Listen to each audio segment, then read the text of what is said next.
So Jeff, when you get a chance, yeah, get us back to the motions. That would be good, and then we can start.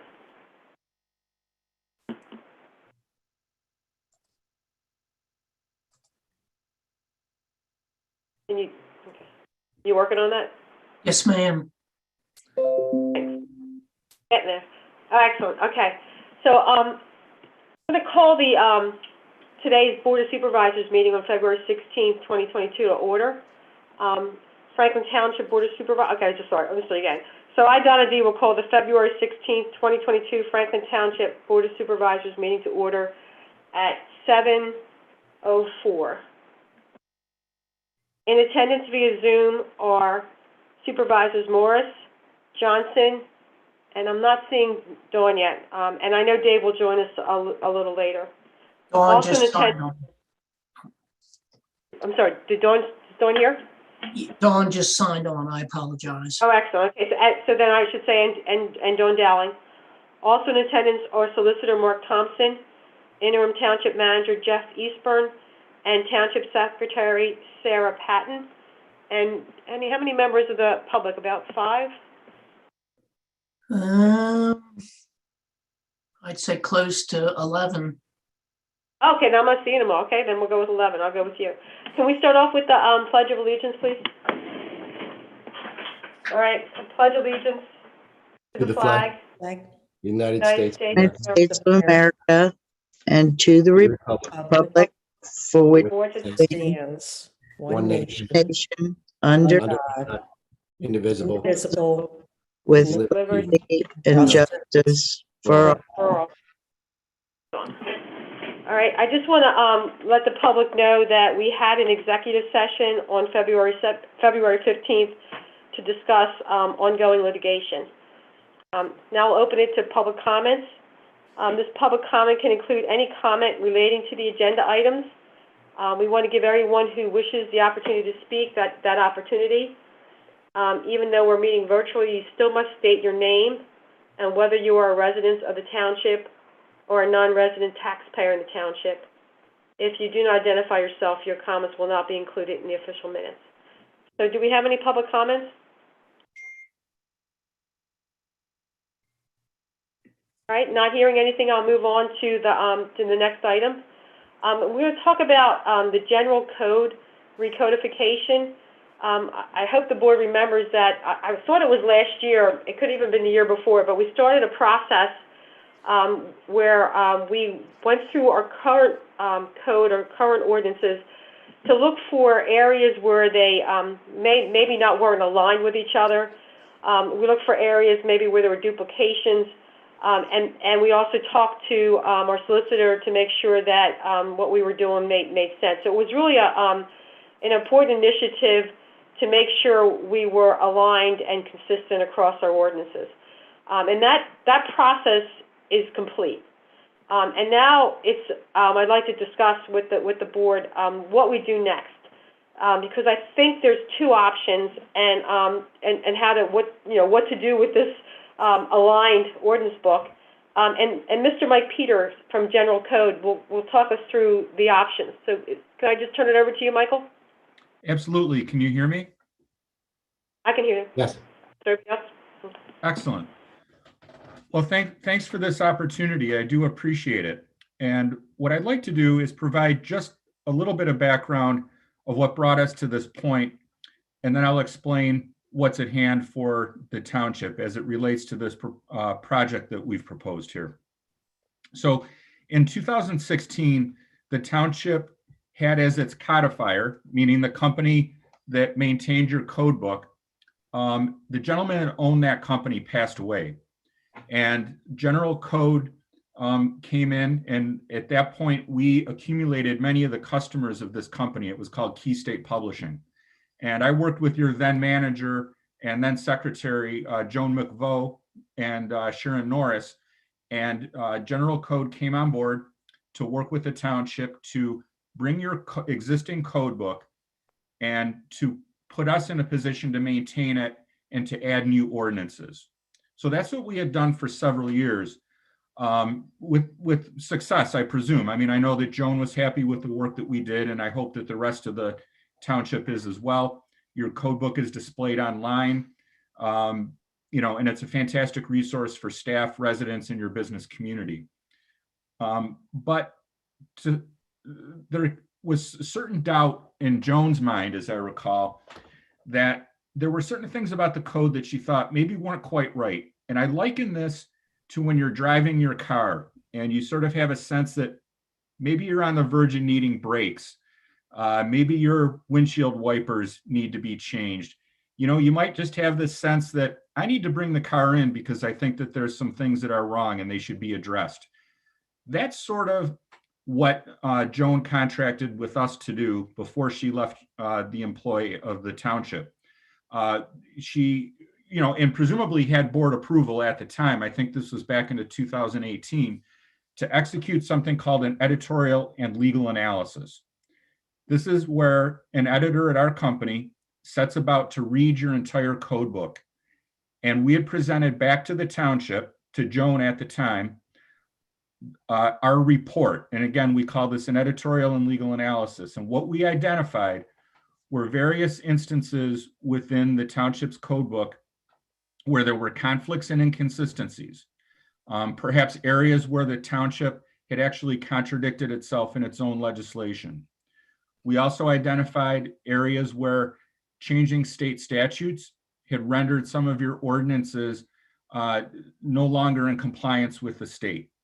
There were certainly areas of ways where we recognized perhaps ways to help you modernize your legislation. All this was brought into a report that we presented to the township. And what we know is that Joan took a pass at responding to these things, but then somewhere along the way, she left the township. And that's where Jeff came on board.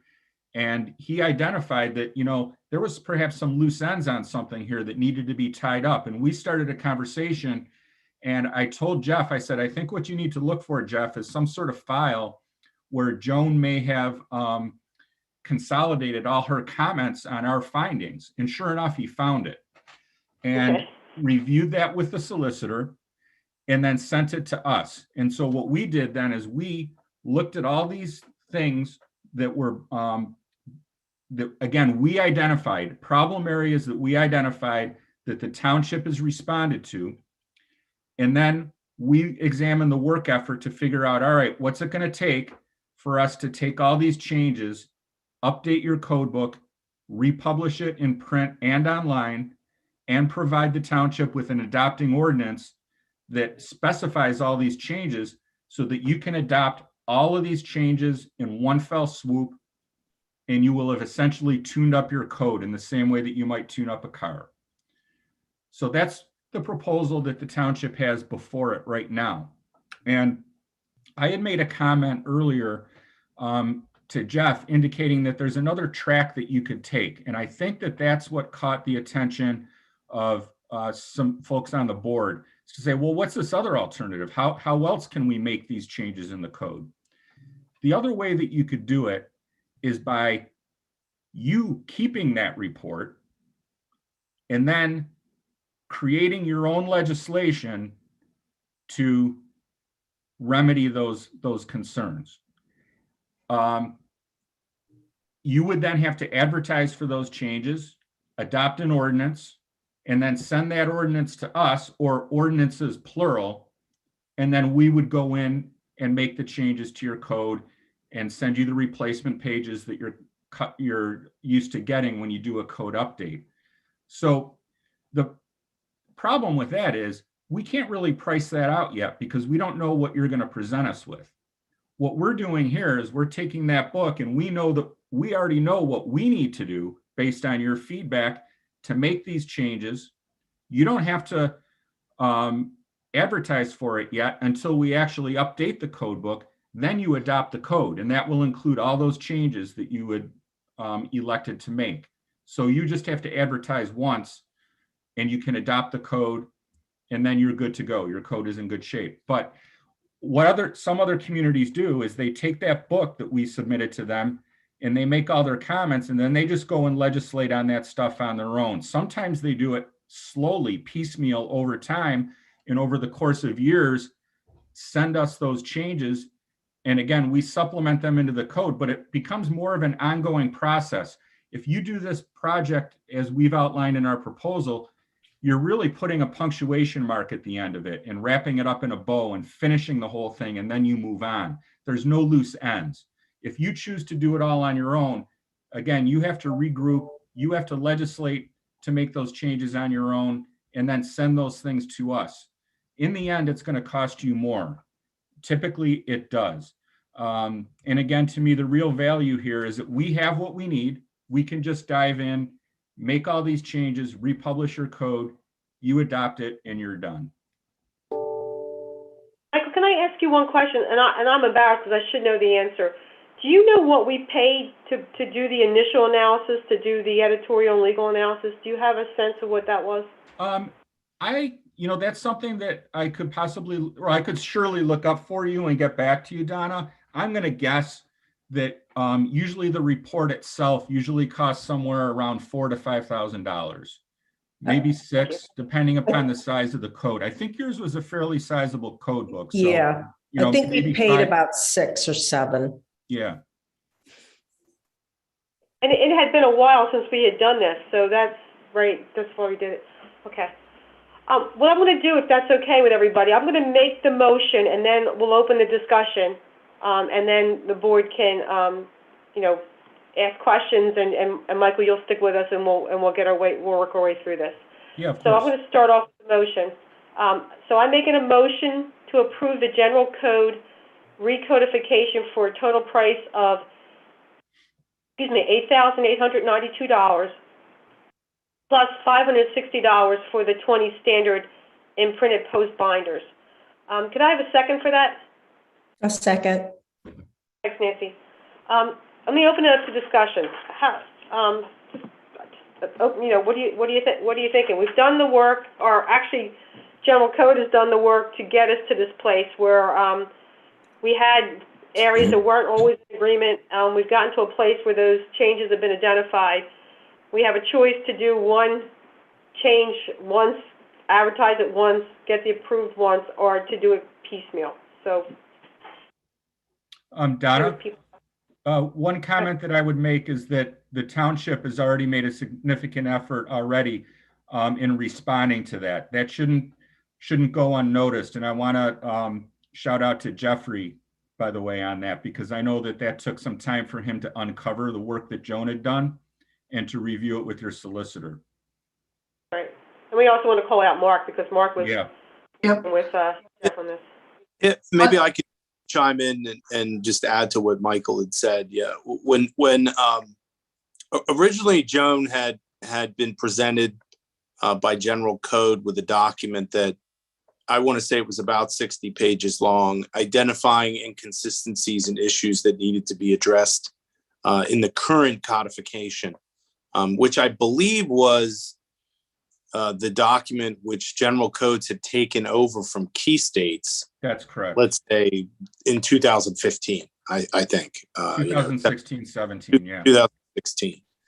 So I think when Michael was saying it wasn't quite the code that General Code would have liked to have continued to administer, hence the effort to review the provisions for consistency, legal issues, and what have you. I did review those 60 pages with Joan and reviewed them again with Jeff.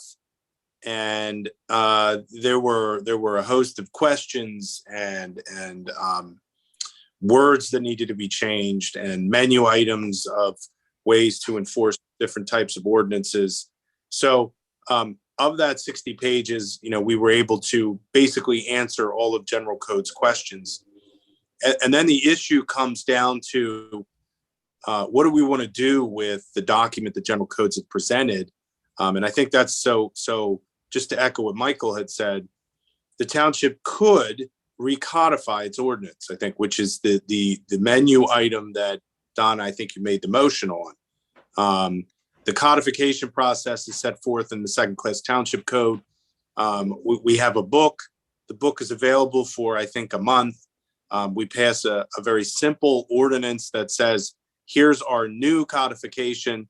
We are replacing the old book with the new one.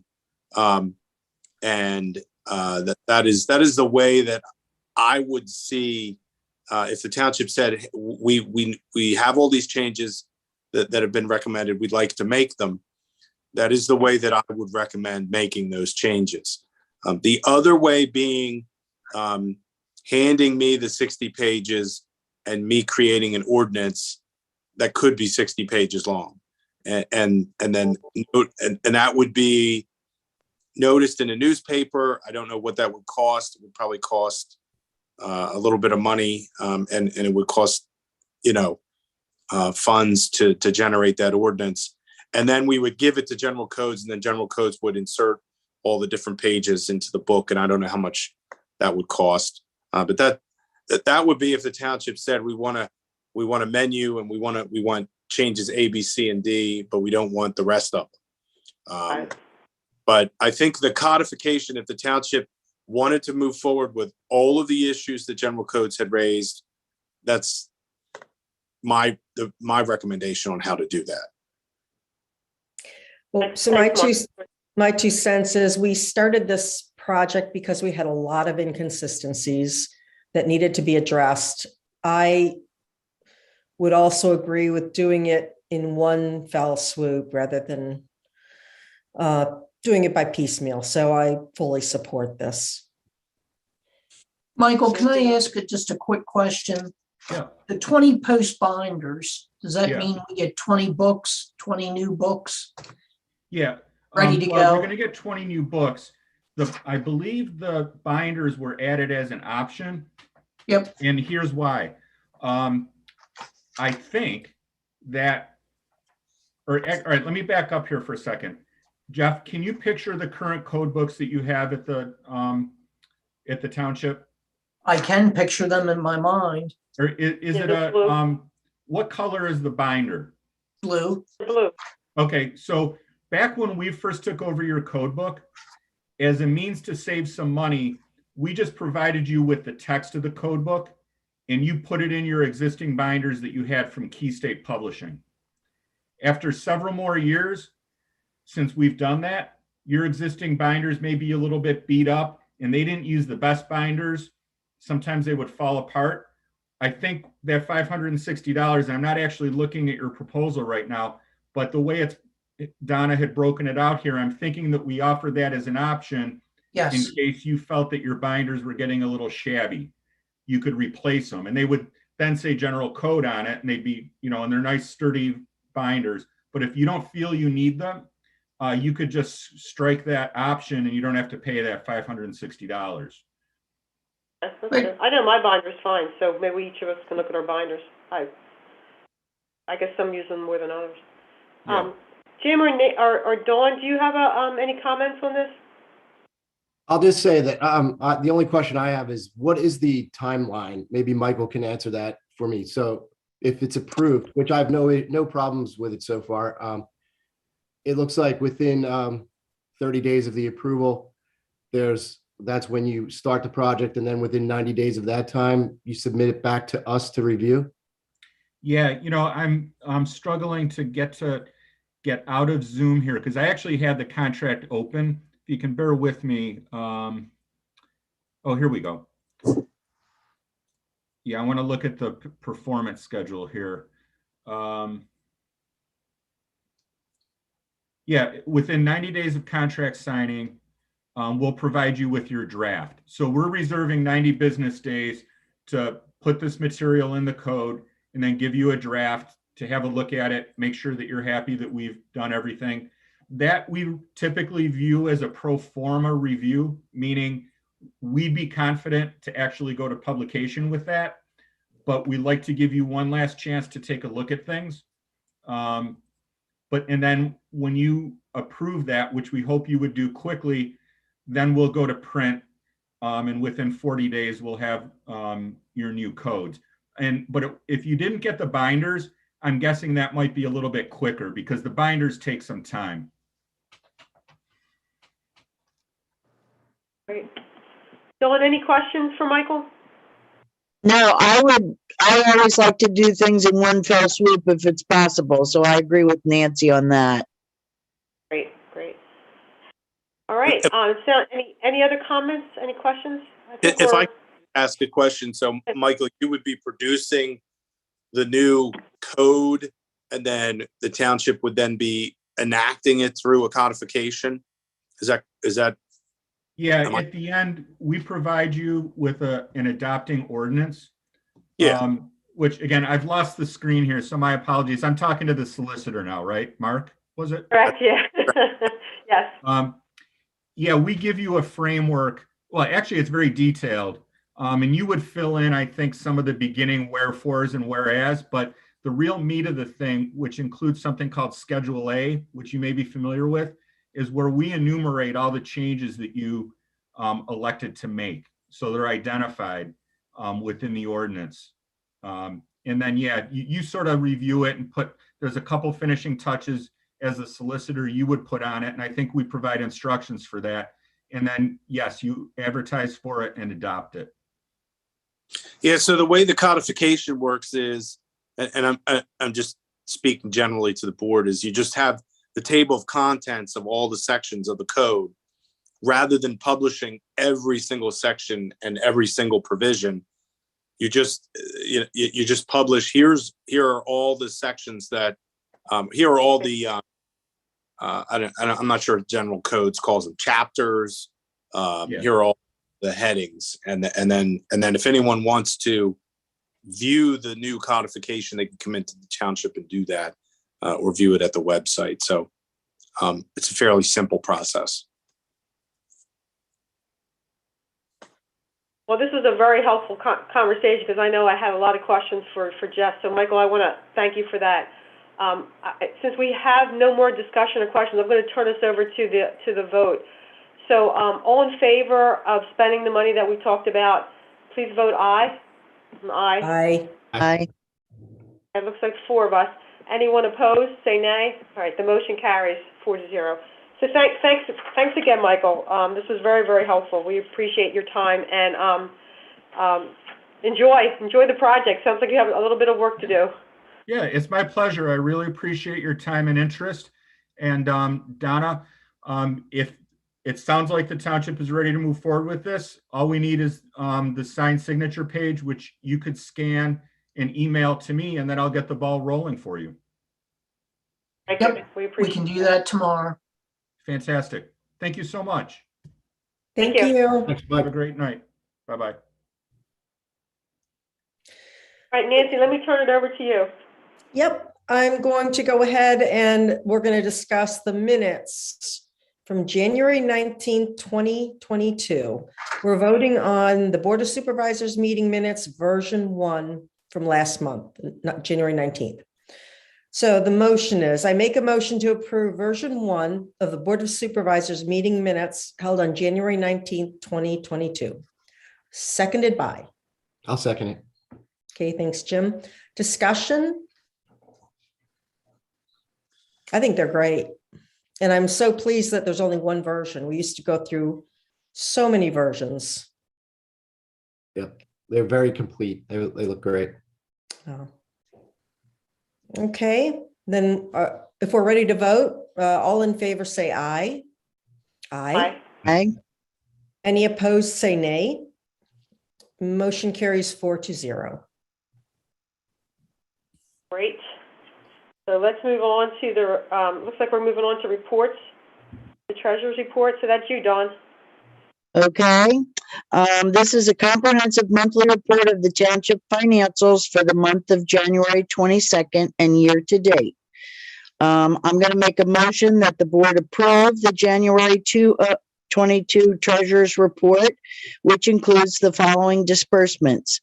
The general fund with disbursements and transfers of $106,039.06. The Park and Recreation Fund with disbursements of $646.24. The Open Space Fund with disbursements of $107,098.75. the Capital Reserve Fund with disbursements of nothing, the Emergency Services Fund for $99.80, the Fire Hydrant Fund of disbursements of nothing, leaving the balance of all the funds totaling $1,072,271.49. Any discussions about that? I'll second Chris? it. Nancy's gonna second it. Okay. That was proactive. All in favor? Aye. Any nay? Motion carries 4-0. Excellent. Thank you, Dawn. All right, Jim, it's over to you with zoning officer report. Jim, you're on mute. Sorry. The zoning officer report is compiled by the zoning officer and includes the number of permits processed, the number of inspections performed, and the funds received in the month of November. No motions are required. In the month of January 22, 8 permits were issued for $2,395.71 in building fees, $2,100 in miscellaneous fees, and no dollars in recreation or open space. Impact fees were collected, and 9 inspections were performed. Before we move on, Jeff, I know we had some bamboo issues, I believe, and maybe some stormwater issues from last month. Do we have any more of an update on those issues that were talked about? I've encouraged our zoning code enforcement officer to reach out to Mrs. Wilkinson. He feels she deserves a little bit of time because of the winter, but he will stay on top of that. Now, you had said something about the stormwater issues, Donna. Can you help refresh my memory? Yeah, I just remember that we talked about some stormwater issues from last month. There's nothing to really update. I think we talked about an issue on Appleton Road.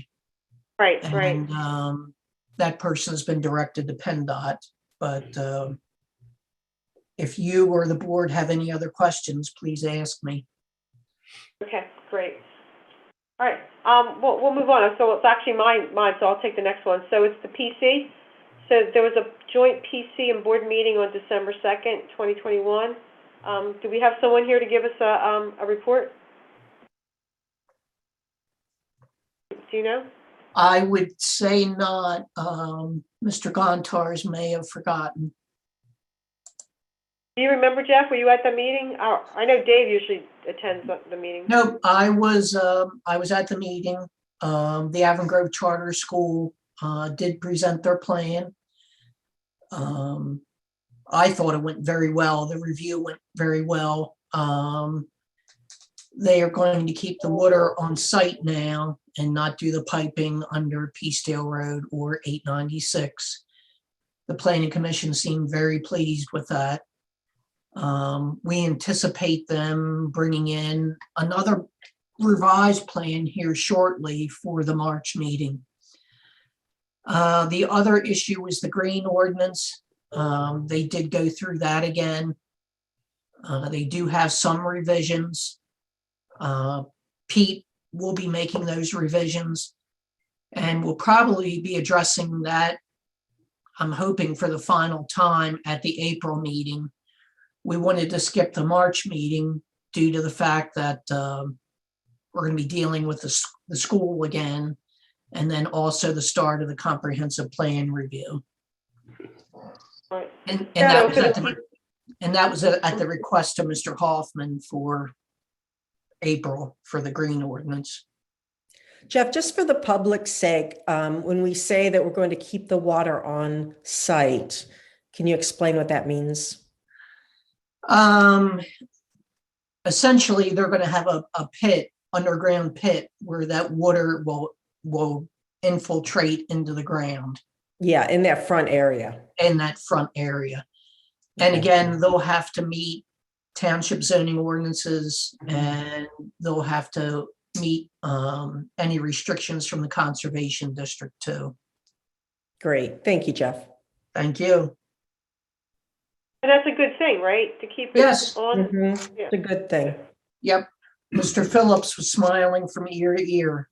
If I could just add something, as was pointed out, since I was in attendance, this Oh, will, good.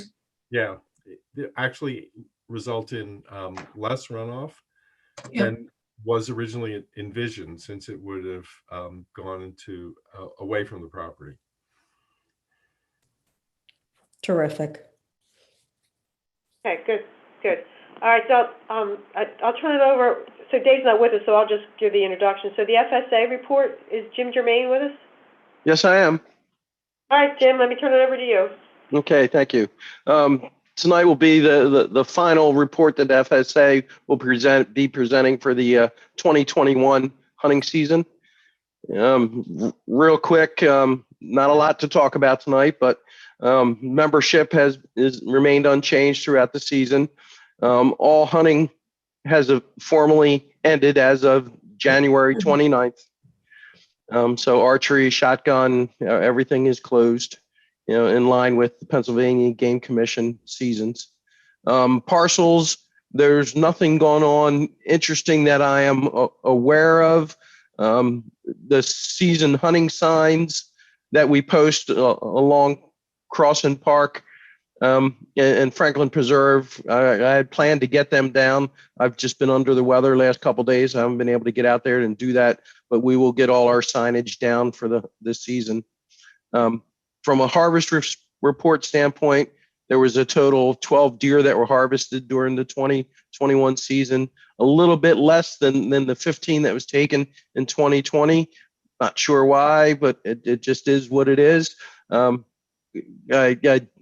look back through all the calendars of times when hunters had signed up to go hunt, and I came up with approximately 170 hours that the various members committed to being in the woods during the season, when that encompasses from the September 18th started the season until January 29th, which surprising. I was very surprised it was actually that high, but it shows that our members are getting out there and utilizing the preserves and spending a lot of time out there and the eyes and ears of the preserves during the season. From a community service standpoint, there has been no new service projects in the last month. Currently, we're at 123.5 hours of service that has been provided to the township from July of last year until January of 2022. Typically, we usually end up with somewhere right around 200 hours of service that we provide to the township each year. So it was interesting when I looked at the total hours spent in the woods actually hunting versus the hours of service we provide. Looks like the township benefits a lot from what we do and the fact that the FSA is out there and active. Well, we agree with that. That's definitely true, Jim. We appreciate all the stuff you do for us and the Crosston Park and all the preserves. So thank you for that. Yeah, I know. We will be doing a Chesterville and Creek Road cleanup here probably sometime later next month. And I know there's a couple other projects that we'll be involved with later in the year. I know that the pro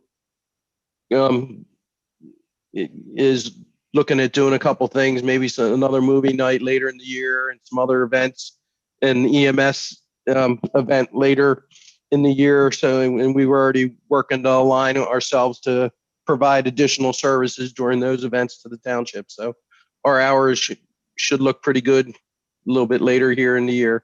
We'll start cranking them out again once the weather breaks. There's actually a cleanup at the end of the month that the pros running at Crosston. So I think some of the FSA people are going to want to get their second service project in that one too. Yeah. Okay, and that's it. Again, the final report for the 2021 season. To the best of my knowledge, there were no events that I heard about through the various club members.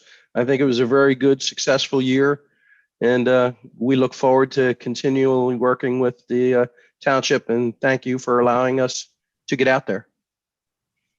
Thanks, Jim. Thank you, Yes, Jim. Jim. Okay, I know that we have Paul here, so the Harb Historical Commission will give us an update.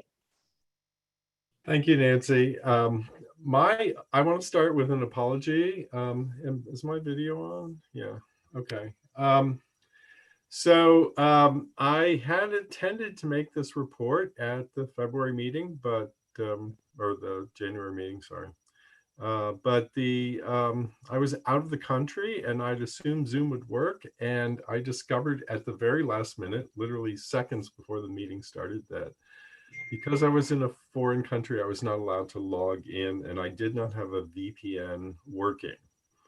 So the supervisors have my apology. At our January 11th meeting, the Historical Commission elected myself as chair, Nan Latimer as vice chair, and Sarah Beth Kohat as secretary. The Harb members attending the meeting elected myself as chair, Lou Mandich as vice chair, and again this year we have left the secretary's position open, having no eager volunteers, and I will function as acting secretary. The main items on our agenda at the meeting were the Churchill African Cemetery. Now, I know we have a couple new board members, so I will just take a second to mention that we have an African American cemetery in the extreme northeastern part of the township that appears to be abandoned and has become an item of interest of the Historical Commission.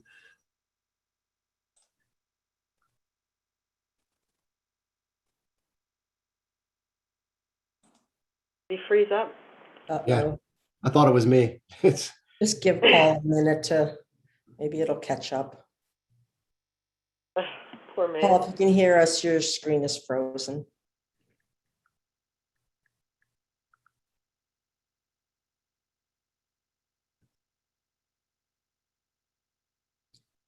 Oh dear. You want to move You on and wanna- get back to it? Yeah, why don't we move on and come back to Paul?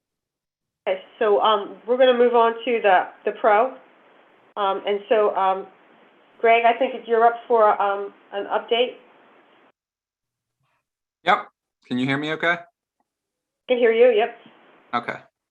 Hello, everyone. All right, so first, an updated Crosston Park map featuring the newly installed trees and additional trails that weren't previously shown has been completed.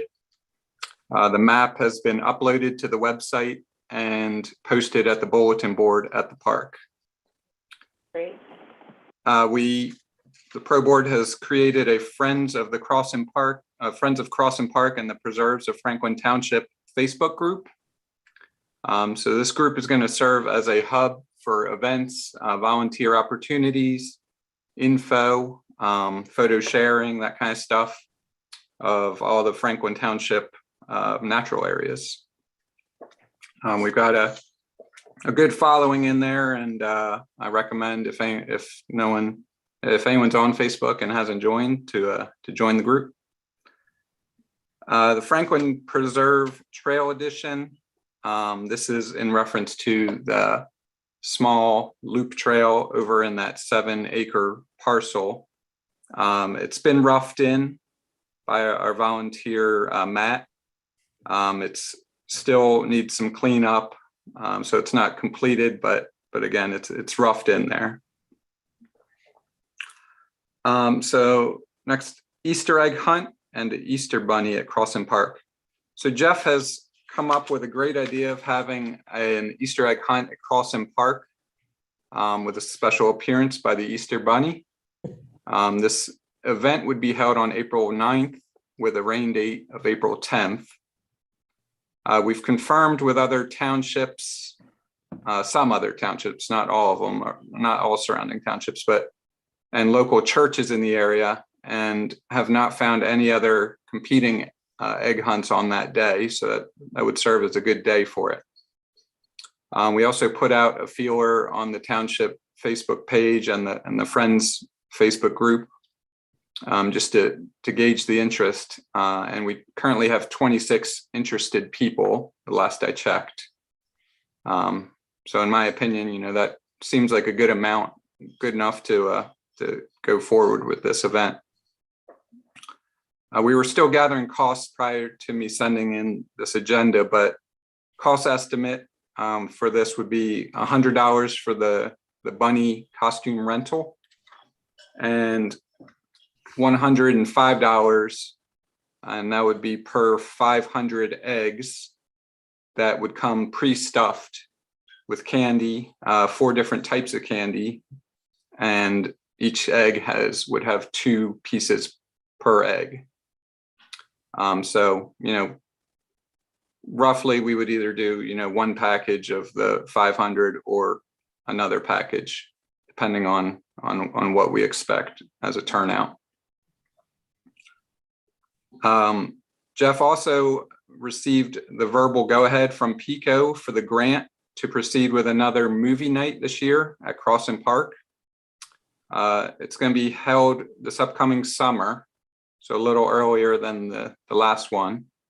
We're still working on the details for the exact date and which movie is going to be shown, but stay tuned for that. And then finally, just some volunteer work has been completed. Invasive vine removal was done at Banffshire Preserve with roughly 15 trees cleared there. And additional invasive plant removal is ongoing at Crosston Park. So that's all I had at this time. Any comments or questions for me? I have a super comment. Greg's being very modest because he put that website up the Facebook page up for the park on Friday evening. And by Monday morning, you had 124 people interested. It was awesome. Yeah, thank you. We got a good turnout, and it's just a good place to be able to share and share information, all that kind of stuff. So thank you, Dawn. And everybody come out February 26th. Yeah, so I didn't actually mention that part because I didn't advertise that to the public because I don't know if I'd hate to have a ton of people show up and there's not enough work to do. People are welcome. We're going to keep it within the township, but if people show up, we can definitely guide them to other work that needs to be done, invasive removal, tree maintenance, that kind of stuff. So there's plenty of volunteer work to be done if anyone wants to show up, for sure. And Greg, I think you said bring trash bags, I guess wear gloves, bring some tools. Yeah, I guess we should maybe confirm with Jeff because I think he has some of that kind of stuff. We have more than enough bags. Okay. We probably have right around a dozen orange vests, probably about a dozen pairs of gloves. Yeah, so that I was also going to mention it might be helpful just to grab if we have a couple like cones to put on the road while do we not? Easy. Yep. Okay. Just to, be safe when we're working that road's edge there. Absolutely. And Franklin has a lot of trash in it, so it'll be great to get some of that up. Yeah, there's a lot of trash, a lot of older stuff in there and bigger items. So yeah, it'd be nice. I'm sick of walking by it and just looking at it. So Right. I appreciate everyone who can make it out, for sure. Thank you. Just want to put an idea out to the board. The PRO, as we all know, because we get these updates all the time, is doing some really, really good work.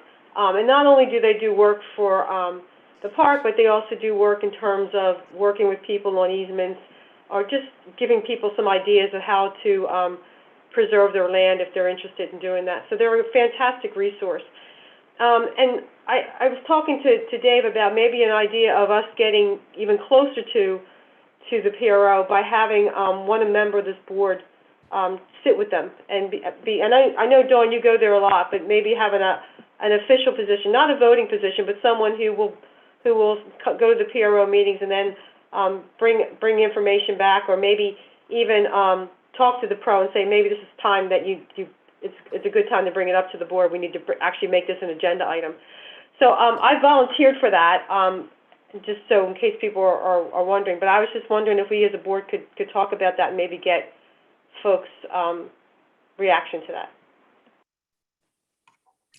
Well, Donna, originally, I think you wanted to join the pro, and I think we were advised by our lawyer, maybe. Jeff, you might remember, not to have a voting member.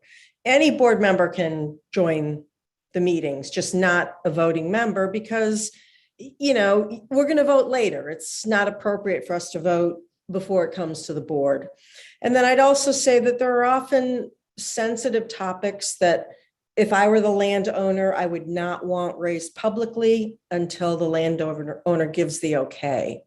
So I think we should respect that. And that would be my only concern, is that board members not inadvertently share publicly information that landowners are not comfortable sharing. Right, and I mean, I would of course respect that. So I still think, as I said, it wouldn't be a voting member, but it would be someone who would be part of those conversations at the pro, that would be able to talk to the pro in terms of, maybe making some suggestions in terms of when we need to liaison back to the board. I think it just brings us closer together. So yeah, I'd say any of us can do that at any time. Yeah, but I think it's a good idea to have someone who is identified, and as I said. Yeah, So I'm not sure why, Donna. So, okay, that's your opinion. So maybe. Donna, is it because it's because you want, you just want comprehensive coverage there or something, so that we don't have meetings that we miss? Is that?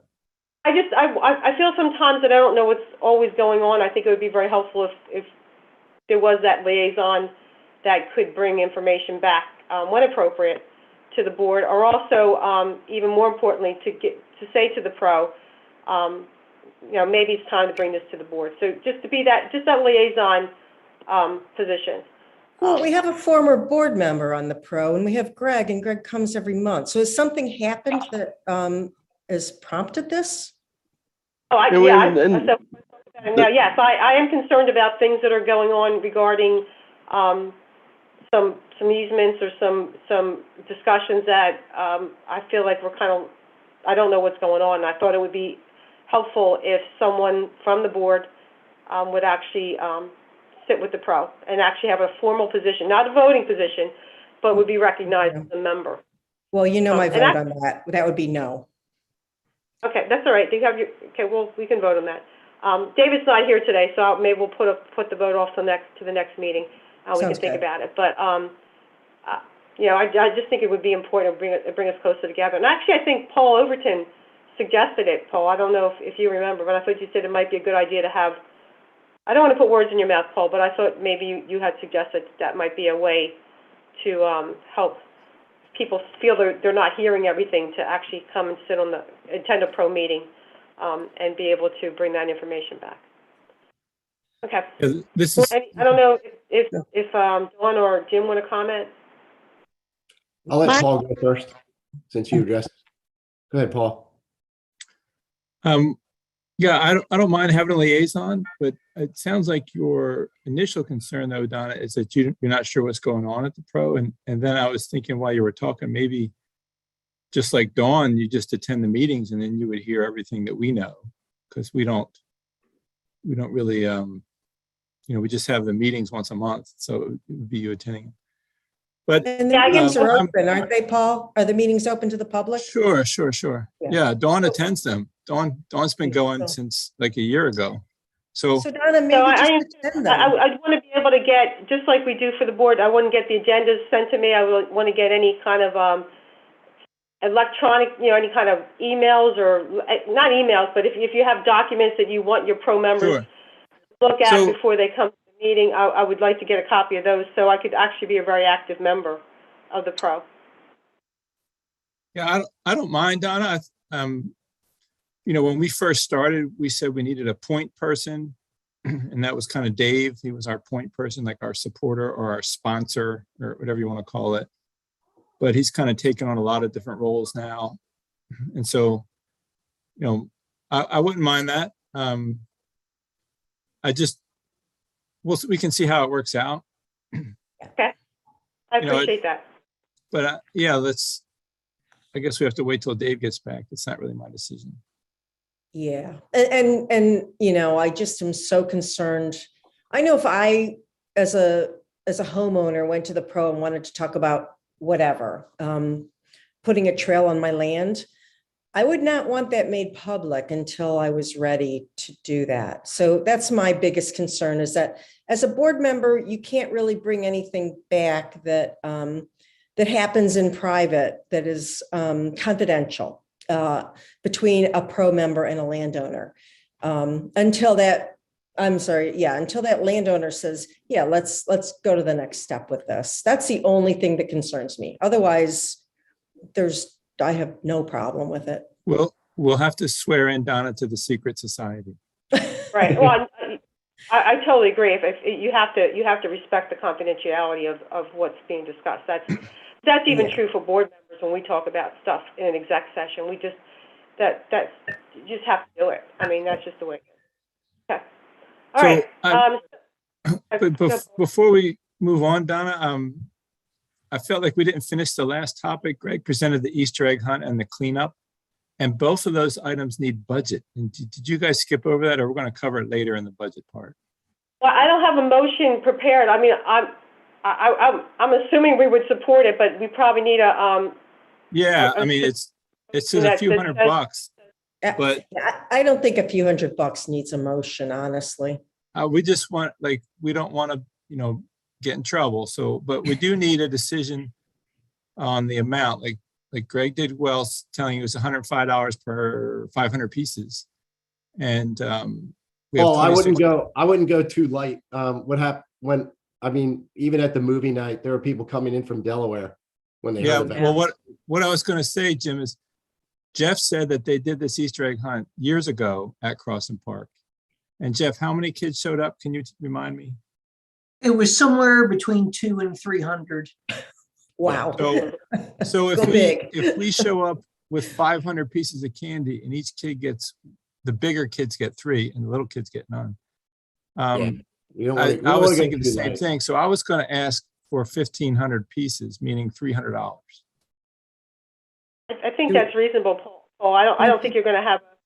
Yeah. I mean, we have two choices. One, we could do a quick motion or just give a verbal approval for $300 if that will help you, or we can come back. You can come back next time with a firm number. I mean, this is not going to be an issue for us. We're going to make it happen.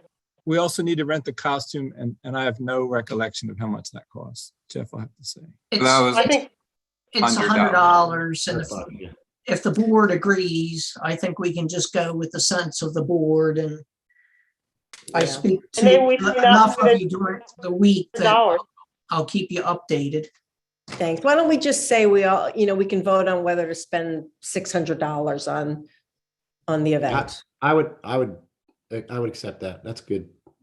And this way, maybe you can even get some additional, I know if you look at Carpenter Park, what they do, they have some higher level prizes for raffle or something where you pick a. Oh, that's sweet. Yeah. And does the board have a sense on how many pieces we might buy? I mean, we'll look at the Facebook numbers toward the date, but whatever you want. Have more than less. Yeah. Right. Just come back to us in a panic. And then maybe with the leftovers, we could arrange to give them because it's before Easter, we could arrange to give them to Cornerstone Church or Kimballsville Church. Yeah, that's nice. That work. Oh, there won't be leftovers. They'll be picked up. And the key, I've run these in the past with fire departments, and you got to divide the 2 areas, one for the younger kids and one for the older kids, or they'll be steamrolled. But Jim, you just reminded me, we need to put an age limit on it. We don't need Jim German in there doing it. Sounds like I'm going home. Make it all why don't I just quickly say a motion? Maybe I make a motion that we spend no more than $600 on the Easter egg hunt, and then we vote, okay? So, Okay. I'll start that now. So I make a motion that we allocate for the PRO, to spend no more than $600 on an Easter egg hunt. All in I'll favor, second say it. aye. Okay, Aye. thank you, Nancy. Yep. Aye. Aye. And anybody against? All right, great. So we'll do 4-0, and then you have the motion. Thanks, Paul, for bringing that to us. And can I All just right, where are add, we at? I was just gonna add that we might need some volunteers if we have 1,500 eggs that we need to hide. Yeah. That's Again, gonna be a lot. we'll We'll be coordinate happy that to with help. the FSA. All right, cool. Well, and I think that because of what Greg had put on the Facebook, there are some people that I can start reaching out to, because I'd like to work on that volunteer group. So that would be fun. Cool. Great, Don. Great. So Donna, that took care of that, but for the cleanup day, we know we have a couple hundred tubes down there, and we need to get a dump truck, because there's also a water heater and some big items. Oh, And geez. so Jeff had proposed we bring down Jim Durazio's dump truck and park it, and then the volunteers fill it, and then he just has to drive it off. Because if we put it in a pile somewhere, then Jim's men will have to pick it up, and we'd have to pay them. So we need, I don't know, Jeff, if that costs anything, like can we use our recycling credits to get rid of the trash, or what do we need for money, if anything? Yeah, we can use our recycling credits for that. I'm not concerned about that. Now, the other thing is, depending on how much trash you feel is out there, we could do a 20 or 30-yard dumpster rental too. No, I don't think we need a dumpster. Yeah, I don't think it's that much. Well, I'm just throwing it out there because that would be about $200 for them to drop it off and then take it. Well, is that easier and cheaper? That's what I'm I'm just- asking. What do Whatever's we pay for easiest and Jim? cheapest, let's just do. Yeah, what's Jim's charge? He would have to drive to the dump, and how much is that? Is that less than 200 or is that more than 200? Paul, I think you and I can figure that out and just take the cheaper route. Okay. Any other expenses, Jeff, that we need to worry about? I don't think so. All right. You? I just want to get it. I don't want the board to be surprised that it costs money to Trash get rid of bags. trash. Yeah. You want to count trash bags? Trash bags. It'd be nice to bring coffee and donuts or something like that. Yeah. Were you gonna save some of those tree sleeves? Yeah, I was recommending that all the ones that are reusable that we save, and it sounds like we have a place at the office that they can, or not at the office, but in one of those sheds that they can be stored.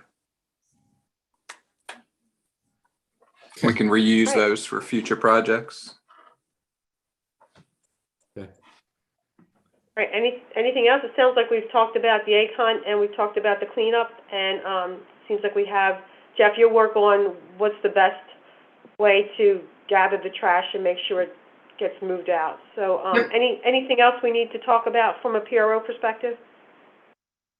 Good. Okay. So Dawn, it's you next with the Planning Commission.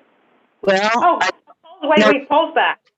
So maybe we Yeah. should go back to Paul. Paul, we lost you. Yeah, so I'm here again, and apparently I'm hoping third time is a charm. Does anybody know when I froze? Since I apparently talked to a frozen screen for a very long time. It was early on, Paul. You It were was. talking about the African American church Okay. cemetery. So I apologize. I'm not sure what happened. If I may try this again,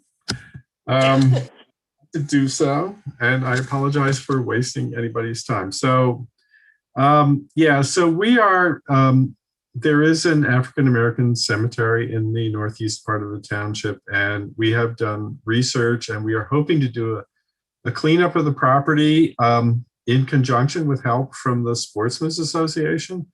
But in order to do this and not essentially do a sort of property invasion, we have to determine if there is an owner of the property first. And we are about to send out letters to possible property owners. As far as we know, there's never been a deed transfer from the initial acquisition of the property by the church itself. So we will be sending out letters. If the letters fail to bring a response, and actually we've had trouble getting, we've got no responses to emails and to phone calls. We have one option left on the table, and at that point, we're dealing with a situation where we basically consider the property to be abandoned. Under those circumstances, there could be a lawsuit brought against the township to force the township to take responsibility, but we would like to get into a situation where we have volunteers doing this. And so it's maintained. I don't really want to see a lawsuit against the township. We also I reported at our meeting on January 11th on the awarding of the Mason-Dixon Art Corner Connectivity Project grant. And also the research that I have been doing in conjunction with David Hawk at New Gardner Township on a timeline for the Mason-Dixon line and the Art Corner line. It's actually quite interesting. We're not there in terms of posting it yet, but I hope to be doing that probably within the next month. Since the meeting, there was a letter sent out by Milla Carter asking for input to the basically the proposal going forward, which I did contribute to. I noticed that there was a follow-up email, I think yesterday was the date, where Milla Carter was asking for townships to propose possible members for the task force subcommittees. I believe that they're talking about one supervisor and 1 to 2 members from the historical commissions and the planning commissions of each township involved. I don't think she needs, the way I read it, she doesn't need definite members just yet, but she would at least like the townships to identify possible members. So if I see it's not on the agenda tonight, I know this email just came through. So some consideration might be given to passing along some names and making formal nominations, if not today, perhaps at the next township meeting. We are planning to provide, we're planning to produce 3 brochures on township history that could be available to residents and visitors at locations such as 1723 Winery, which has agreed to cooperate with us. And we'll be talking to others. Presently, we're expecting to have one on Ben Franklin and his relationship to the township. Another one on general township history, and a third one on the Mason-Dixon line. And finally, we discussed several possibilities for oral histories, and we have identified a number of people. I'm not going to discuss their names publicly. And we know that some people are interested. And as we've discussed before, Jack Neal, the former principal of Kemblesville Elementary, who was principal for about half the period of time Kemblesville Elementary was in existence, is working with us on producing a written personal history and a history of his involvement with the Kemblesville School, and that's in progress. And that, with a little luck, we may have something in a month or two. This takes a little bit of back and forth. Anyway, that's my report. Thank you. I hope that everyone heard that this time around. Yeah, we heard you. That was good. Thank you, Thanks, Paul. Paul. The third time is a charm, I guess. So could I ask a question out of turn here, Ms. Paul? Sure, Paul. Go ahead. I didn't want to wait to the end and Paul might drop off, but Paul, for the commission volunteers to be appointed, was that for the Mason-Dixon project? So the Mason-Dixon Connectivity Project assembles a task force under the leadership of London Bridge, who is the township in the 4 township group that applied for the grant. And so Brandywine Conservancy and Milla Carter is with Brandywine Conservancy, is managing the grant, and she is the person who at the moment is specifically managing it. And so she sent out an email requesting that basically saying that now would be the time for the townships to identify the people who would serve, and she opened the option that they don't have to be the exact people, but she would like some candidate information at the very least. So Paul, I'm confused though, because at a board meeting, Mary appointed or volunteered me, Dave, and you already. And that was when we first started writing for the grant and all that. We attended all those meetings last summer. So does that mean I've been fired, or we're just not aware that we've already been Just appointed? been retired, Paul, not fired. Well, I think that those nominations occurred then, but they haven't formally occurred within the context of the awarding of the grant, is what I would say. So that there needs to be a formal nomination to basically Milla Carter and probably, I think Eileen Parrish may be running it at London Britain, of the people who will be named to the task force formally. So then whatever names have been put out before, I'm not really sure what the status is. So I think this process may have to be gone through a second time. Or those names that were adopted earlier need to be passed along. Yeah, that's what I'm thinking. The township appointed us, but I mean, you guys are welcome to change our names, of course. Right. But anyway, I just noticed that was in there. So it seems to me that no matter what decisions the township may or may not have taken, that the names need to be passed along. Maybe we need to work on this, get a formal nomination at the next meeting. Can we wait till March to make it happen? Or is it I get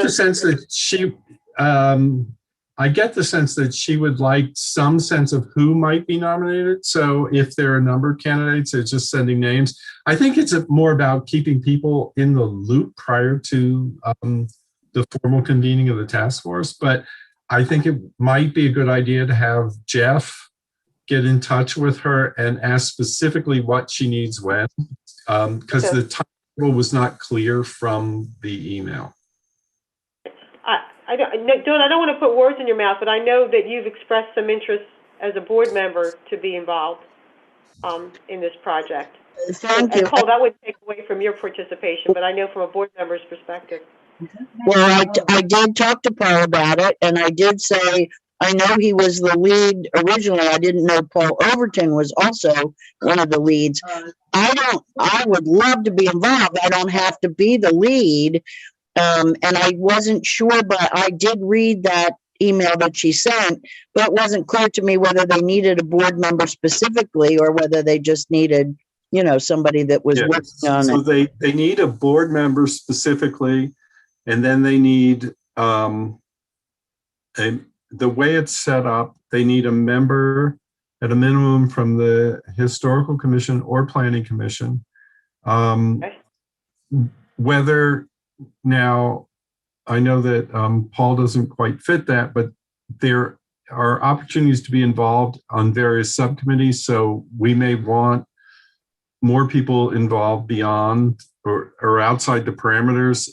One of my comments, in fact, in looking at the proposal was that it didn't call for active involvement of township open space commissions. And given that trails are a major component of this project, that seemed to me to be a little of an oversight. But at the same time, I would point out that the proposal contained the caveat that it would be modified as time went along. So I think that the first step may be to clarify with Hilla exactly what she needs and what is required, and then how it can be supplemented.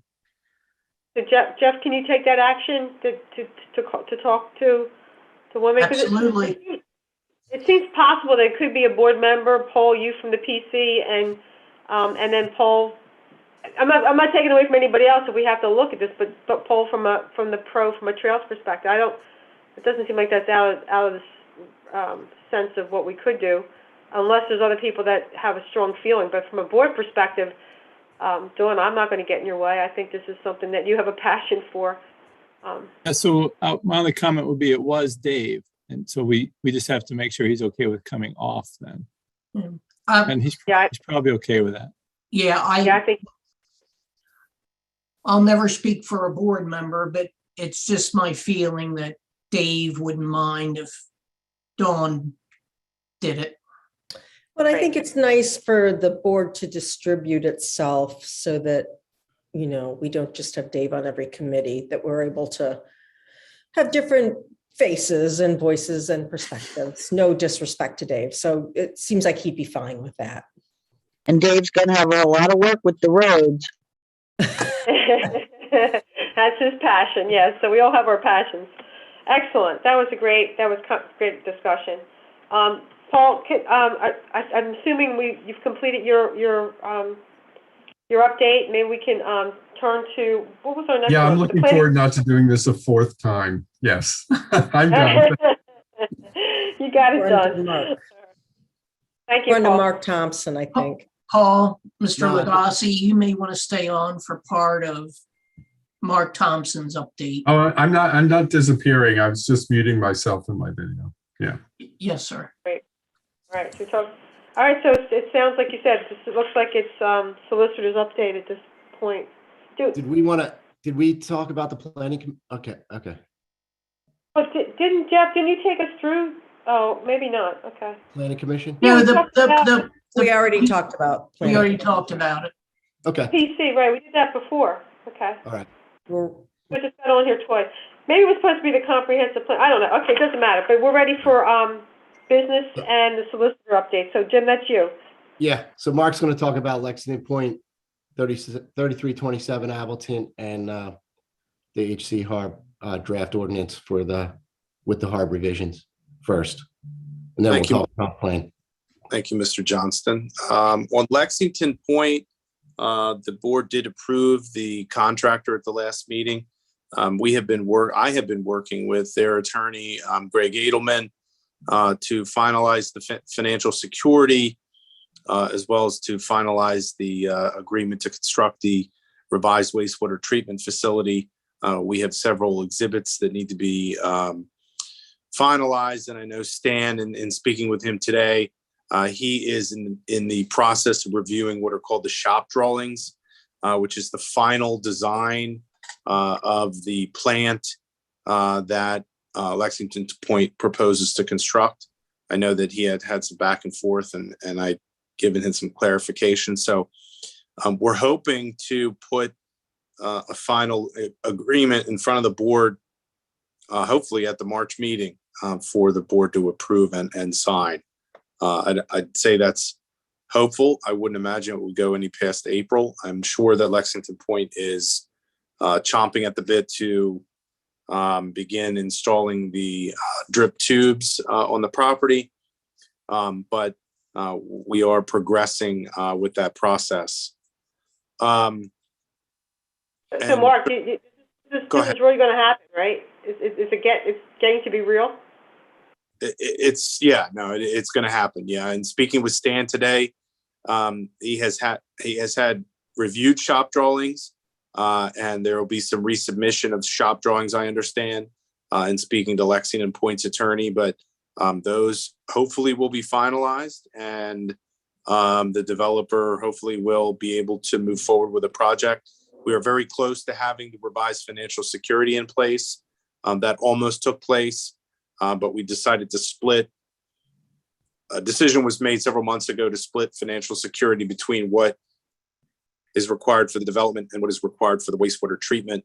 Before, we just had one letter of credit for all of the improvements. So in order to allow the engineers to act independently, with Stan Corbett and LTL, the township's regular site engineer, we decided to split those, and that caused a little bit of confusion, but we expect to have that in place by the next meeting. So yes, Donna, to answer your question, I believe we are coming down to the final issues. So if there are any other questions, I'll move on to Appleton Road. This is the DeFrancesco property. That litigation is proceeding. There's been a little back and forth between the property owner concerning the briefing, but the judge has all the briefs, and again, we're going to wait for him to schedule an oral argument. I would imagine that would take place sometime in the next 30 days. And then the briefs having been submitted, he would have basically as long as he needs to make a decision. So that's where that litigation stands. The HARB had, and Paul Lagasse had suggested certain amendments to the HARB provision in the code book, and my office had taken those suggestions and converted those into an ordinance that the board could consider to move forward with. I don't know if that's an agenda item or not. We did provide that to Jeff. Certainly, Paul, I think you might want to review that to make sure that everything is pursuant to your suggestions, but we use the language that you had recommended. So that's at the board's pleasure to move forward with as you would. So Mark, let me stop you for a second, because we just had that presentation in the beginning of the meeting from General Code. Don't we want to get this into them? Wouldn't this all be part of the same process, that we want to get whatever is being done for the HARB into the General Code update? So that is a good point. What we would do would be to pass that ordinance, provide it to General Codes, and then they would incorporate it into this new code book that they are providing to the township as part of the codification process. I could not tell you whether or not that would save any money, but certainly it would save paper. And if done before the codification, which I think they said they're working on 90 days, it certainly wouldn't be a problem from our timing perspective if we had that done. So yeah, that is thought, Donna, and that can be done if the board were to consider these HARB provisions, let's say at the March or April meeting. And Mark, there's an additional 30-day buffer. It looks like they built in too to get Right. started. Yeah. Plus we can give them a heads up. So Jeff, you could give Michael a heads up to say this thing will be coming. But it looks like we have plenty of time. Plenty of time. Sure. Right. On the comprehensive plan, I believe and I'm going to ask Jeff Eastburn, there was a notice for the Planning Commission which met to discuss the draft of the comprehensive plan. Jeff, I think I attended that meeting briefly at the beginning, but I'm not aware of what transpired at the end of that meeting. Well, you did attend at the comprehensive plan. They did wrap it up, and you and I had worked together on an advertisement, Mark, for the March 3rd Planning Commission meeting for them to take the first swipe at reviewing the book. So the way that the timing works is the Planning Commission holds a public meeting to discuss the new comprehensive plan. And when it makes a recommendation, that plan then moves to the Board of Supervisors for the board's consideration. And at that point, there's what's called a 45-day clock begins ticking, and the township sends this plan to the school district, to the adjacent municipalities, to the county, and then those entities are given 45 days to basically give their comments to the Board of Supervisors. And after that time frame, the board then can consider the comprehensive plan for approval. So I think we will be waiting for the planning commission to ultimately make its recommendation. And if that can't be done at the first meeting, Jeff, which is the March 3rd meeting, then it would be done at a subsequent meeting. That is Correct, sir. process would work. April 7th would be the next meeting. My understanding is that the way that the comprehensive plan has been advertised now, so the public, the PC meeting is an opportunity for the public to get their comments heard. Am I understanding that correctly? So the public can send comments to Jeff, and then Jeff will make sure that that gets to the PC. Is that correct? That's correct, yes. It's not to say that the public can't comment during the 45-day period, but it's just a little more difficult to revise the draft of the comprehensive plan. If there were significant revisions after that date, then we would have to re-advertise it. So this would be the best time for the public to provide its input. Right, and I would also expect that the PC would take as many meetings as it needs to get through the comments. So it has to deal with their comments, and they have to deal with the public's comments. So, you know, it is what it is. But like you said, that's probably the best opportunity to make changes if we want to make changes. Yes, I would agree with that. And that's all I have, I think. Great, thank you. Can I just back up for a sec? I didn't want to interrupt Mark while he was talking, but I unfortunately, Jeff had sent me the draft ordinance that Mark had provided, and that got lost in my email. And so I discovered it today.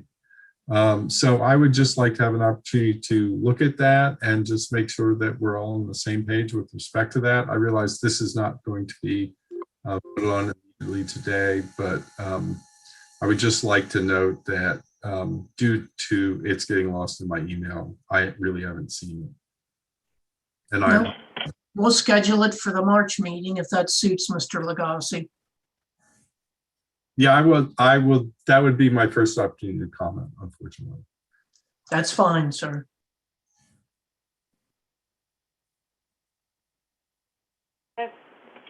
I think it's okay. I'll take Dave's item. I think we're going to talk about the Chester County Comprehensive Plan extension, and it looks like we have a motion to approve. There was a extension that was given, and I think you had that in the package, Jeff, so we see what it looks like. We have some more time to finish this process. Correct. So I'll start off, I'll make the motion, then we can talk about it. So I make a motion to approve the Chester County Comprehensive Plan extension. Could I have a second? I'll second. Thanks, Dawn. Any discussion? Nope. And just to Yeah, throw so- a comment out, this extension will take us to the end of September of this year. And doesn't cost us any more money. Correct. Great. All right, so not to hold us up, I'll just do a vote. All in favor, say aye. Aye. Aye. Any opposed, say nay. Okay, so the motion passes 4-0. All right, looks like we're going to move to public comment. If that's okay. I don't think there's anything else. Help me out, guys, if I missed something. All right, so this public comment can include comments on anything attendees may want to share. Commenters must state their name and whether they are township residents or taxpayers. Do we have any public comments? If I could add something, Donna, Jeff? just to let the board and the public know, we're very close to going to hybrid meetings. So I would say at least the workshop, we ought to be hopefully going live for hybrid meetings, if not before, but that's my goal, is the workshop That'll be meeting. early March, right? Yes, And Jeff, that's the workshop on the roads. yes, ma'am. Do you have a date on it? Monday. The workshop meeting, I believe, would be March 7th. Okay, and the public is invited, just so people know. Absolutely. Great. And when you say hybrid, Jeff, I just want to be clear to everybody. So we as the board members have the opportunity to be actually at the township building, present together, and the public can join us. And then the people will also have the opportunity to join by Zoom like we do now.